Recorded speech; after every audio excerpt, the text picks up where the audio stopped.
જ્યારે એ લોકો આવ્યા ત્યારે કીધું હતું કે ભાઈ તમે જજીસ છો એમ તમારા ઉપર પણ અમારો એક જ જજ છે ભગવાન ભોળોનાથ. તમે એની બીક રાખી અને જે કાંઈ જજમેન્ટ આપો એ જજમેન્ટ આપજો.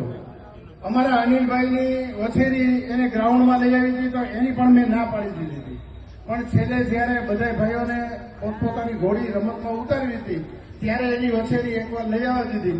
અમે આટલી બધી કાળજી રાખેલી છે છતાં પણ અમારેથી કોઈ પણ જાતની ભૂલ થઈ ગઈ હોય તો આપ દરેક ભાઈઓ અમને માફ કરજો અને ફરી આવું ને આવું આયોજન અમારેથી થાય એ માટે થઈ આપ સૌ અમને ખૂબ સહકાર આપજો એવી આશા સાથે આપણે તમામ જજીસનું સૌપ્રથમ એમને સન્માનિત કરીશું.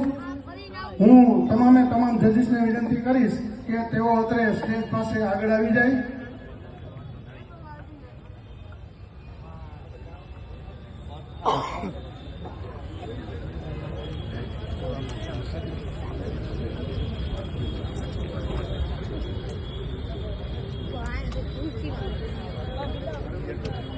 શબ્બીરભાઈ શેખ, લાલ શેખ દંતાલી, જેઓ છે દંતાલીથી પોતાનો સમય ફાળવી અને આપણા માટે થઈને ભાઈઓ આપણો જોગ અને જુસ્સો વધારવા માટે થઈ અને પોતાનો કિંમતી સમય પોતાનો પરિવાર છોડી અને આપણી વચ્ચે આવ્યા છે તો એમનું સન્માન કરવું એ આપણી ફરજ છે.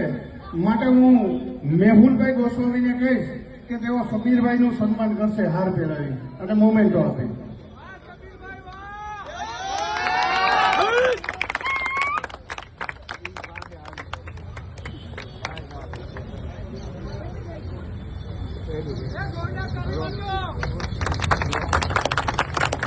બીજા જજ છે આપણા મનીષભાઈ ઘોડાવાલા, જેઓ બરોડાથી આપણી વચ્ચે ઉપસ્થિત થયા છે. લક્ષ્મીપરામાં તેઓનો નિવાસ છે.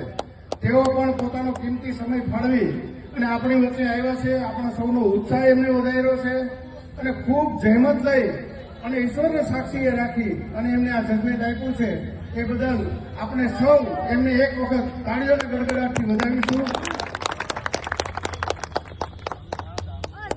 હું બિપિનભાઈ દાવડાને વિનંતી કરીશ કે તેઓ મનીષભાઈનું સન્માન કરશે, હાર પહેરાવી મોમેન્ટો આપી.